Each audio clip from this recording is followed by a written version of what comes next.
அந்த முதியவர் ஓய்வு பெற்றிருக்க வேண்டிய வயதில் இருப்பவர். ஆனாலும் அவர் கையில் ஸ்டார்பக்ஸ் காஃபி பைகளுடன் அமெரிக்காவின் டென்னசி மாகாண வீதிகளில் அலைந்து கொண்டிருந்தார். டோர்டேஷ் என்ற உணவு விநியோகம் செய்யும் வேலையில் அவர் சேர்ந்திருந்தார். ஒரு நாள் டென்னசி மாகாணத்தை சேர்ந்த ஒரு பெண்மணிக்கு தனது வீட்டு வாசலில் இருந்த ரிங் கேமராவில் ஒரு காட்சி தென்பட்டது. மிகவும் வயதான ஒரு முதியவர் மிகுந்த சிரமப்பட்டு வந்து அவருக்கு காஃபி டெலிவரி செய்துவிட்டு போயிருந்தார். அந்த பெண்மணிக்கு ஒரு கேள்வி எழுந்தது. இந்த வயதில் இவர் ஏன் இந்த வேலையை செய்ய வேண்டும்? அவரை தேடிச் சென்று விசாரித்த போது அந்த முதியவர் சொன்ன பதில்தான் அனைவரின் இதயத்தையும் உலுக்கியது. அந்த முதியவர் தழுதழுத்த குரலில் சொன்னார், எனக்கு இந்த வயதில் வேலை செய்ய முடியலைதாமா. நான் ஏற்கனவே ஓய்வு பெற்றவன்தான். ஆனால் என் மனைவி நோய்வாய்ப்பட்டிருக்கிறாள். அவளது மருத்துவ காப்பீடும் போய்விட்டது.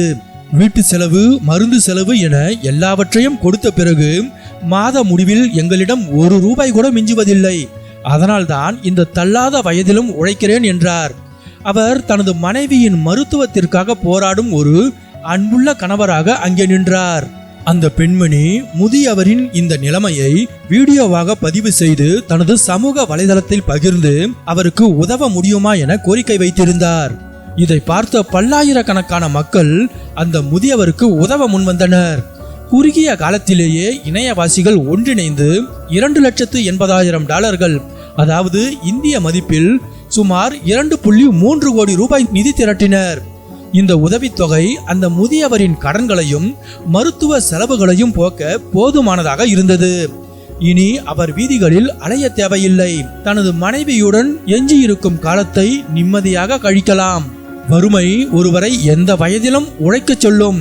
ஆனால் மனித நேயம் ஒன்று சேர்ந்தால் அந்த வறுமையை ஒரே நாளில் விரட்டிவிட முடியும் என்பதற்கு இந்த முதியவரின் கதை ஒரு சிறந்த உதாரணம். ஒரு சிறிய கேமராவில் தொடங்கிய அந்த பதிவு ஒரு முதிய தம்பதியின் வாழ்க்கையையே மாற்றிவிட்டது.